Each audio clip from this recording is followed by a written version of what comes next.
കേരളത്തിൽ ചിരിയുടെ block buster തരംഗം സൃഷ്ടിച്ച് ഒരു കന്നഡ ചിത്രം കൊണ്ടുവന്നത് ദുൽഖർ സൽമാന്റെ വേഫെയർ ഫിലിം. കൂടുതൽ വിവരങ്ങളിലേക്ക് കടക്കും മുന്നേ ചാനൽ ആദ്യമായി കാണുന്നവരാണെങ്കിൽ സബ്സ്ക്രൈബ് ചെയ്യാനും ഈ വീഡിയോ ലൈക്ക് ചെയ്യാനും അഭ്യർത്ഥിക്കുന്നു. കന്നഡ ചിത്രം സോ ഫ്രം സോ കേരളത്തിൽ ചിരിയുടെ ബ്ലോക്ക് ബസ്റ്റർ തരംഗം സൃഷ്ടിച്ച് കുതിപ്പ് തുടരുകയാണ്. കന്നഡ നടനും സംവിധായകനുമായ രാജ്ബി ഷെട്ടിയുടെ ലൈറ്റർ ബുദ്ധ ഫിലിംസ് നിർമ്മിച്ച ചിത്രത്തിന്റെ മലയാളം പതിപ്പ് കേരളത്തിലെ തിയേറ്ററുകൾ ഭരിക്കുന്ന കാഴ്ചയാണ് കാണാൻ സാധിക്കുന്നത്.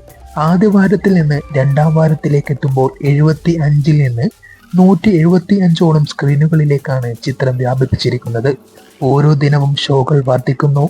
ചിത്രം ബോക്സ് ഓഫീസിലും അമ്പരപ്പിക്കുന്ന പ്രകടനമാണ് നടത്തുന്നത്. ദുൽഖർ സൽമാന്റെ വേഫറിൽ ഫിലിംസ് ആണ് ചിത്രത്തിന്റെ മലയാളം പതിപ്പ് കേരളത്തിൽ എത്തിച്ചത്. മലയാളികൾ ഇത്രത്തോളം മനം നിറങ്ങി ആസ്വദിച്ച ഒരു ചിത്രം ഈ അടുത്തുണ്ടായിട്ടില്ല. മലയാള സിനിമയിലെ കോമഡി ചിത്രങ്ങൾ കുറവായതുകൊണ്ട് തന്നെ മലയാള സിനിമാ പ്രേക്ഷകർ ആഘോഷിക്കുകയാണ് ഈ ചിത്രത്തെ. ആദ്യാവസാനം ചിരിയുടെ പൂരമാണ് ചിത്രം പ്രേക്ഷകർക്ക് സമ്മാനിക്കുന്നത്.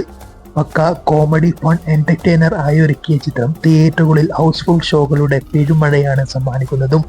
കുട്ടികളും കുടുംബങ്ങളും യുവ പ്രേക്ഷകരും ഉൾപ്പെടെയുള്ള പ്രേക്ഷക സമൂഹം തിയേറ്ററുകളിൽ ചിരിച്ചു മറിയുന്ന അത്യപൂർവ കാഴ്ചയും ചിത്രം കാണുന്നവർക്ക് കാണാൻ കഴിയുന്നു. ഏറെ നാളിനു ശേഷമാണ് ഇത്രയും ചിരിപ്പിക്കുന്ന ഒരു സിനിമ കാണാൻ സാധിച്ചതെന്നാണ് ചിത്രം കണ്ട ഓരോ പ്രേക്ഷകരും പറയുന്നത്.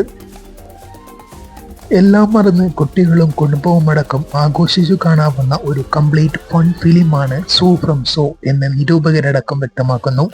ഞെട്ടിക്കുന്ന പൂർണ്ണതയോടെ മലയാളം ഭാഷയിൽ ടൈപ്പ് ചെയ്തിരിക്കുന്ന ചിത്രത്തെ ഒരു മലയാള ചിത്രം എന്ന പോലെയാണ് മലയാള സിനിമാ പ്രേക്ഷകർ സ്വീകരിക്കുന്നത്.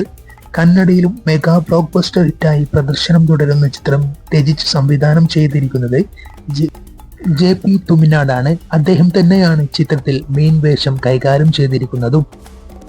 ഇതുപോലൊരു ചിത്രം കന്നഡയിൽ നിന്നും മലയാളത്തിലേക്ക് കൊണ്ടുവന്നതിന് വേഫെയർ ഫിലിംസിന് നമുക്ക് നന്ദി പറയാം. ഒരു ചിത്രം ഡബ്ബിംഗ് ചെയ്തതിന്റെ യാതൊരു കുറവുകളുമില്ലാതെയാണ് ഈ ചിത്രം തിയേറ്ററുകളിൽ നിറഞ്ഞാടുന്നത്. ഡയലോഗ് ഡെലിവറിയിലും എല്ലാം പക്ക ഒരു മലയാള സിനിമ എടുത്തതുപോലെ തന്നെ നമുക്ക് കാണാൻ കഴിയുമെന്നാണ് നിരൂപകരിൽ നിന്നും സിനിമ കണ്ടിറങ്ങുന്ന പ്രേക്ഷകരിൽ നിന്നും അറിയാൻ കഴിയുന്നത്.